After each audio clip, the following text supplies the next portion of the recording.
पुण्यात आंबेडकर चळवळ संघटनेच्या वतीने ठिय्या आंदोलन करण्यात आले। आंदोलनात हजारो कार्यकर्ते सहभागी झाले होते। ससून रुग्णालयासमोर जागा आंबेडकर भवनासाठी मिळाली पाहिजे तर 8900 चौरस मीटर जागा मिळवण्याची आंदोलकांची मागणी आहे। जाहीर पाठिंबा ओबीसी संघटनेचा देखील जाहीर पाठिंबा। या ठिकाणी जागा जिथं मिळेल त्या ठिकाणी समाजाला देखील आपल्याला जाहीर पाठिंबा।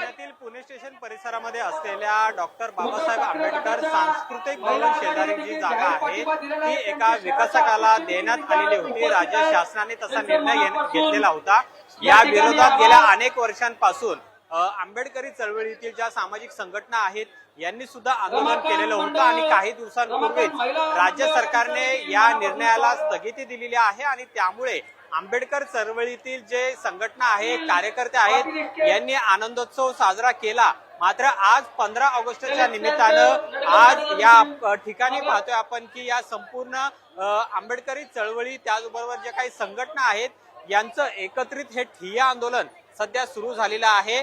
डॉक्टर बाबासाहेब आंबेडकर यांचं सांस्कृतिक भवन आहे त्याच शेजारी हे आंदोलन सुरू झालेलं आहे।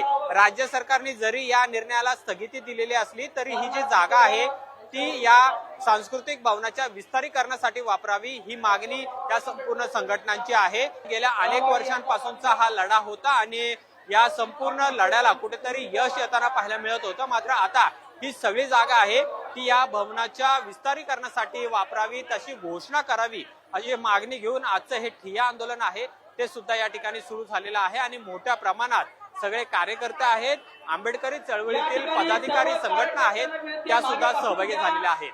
कॅमेरामन तुषार नानावरेसह अमोल धर्माधिकारी, लोकशाही मराठी, पुणे। लोकशाही मराठी ऐका, पहा, जागरूक रहा।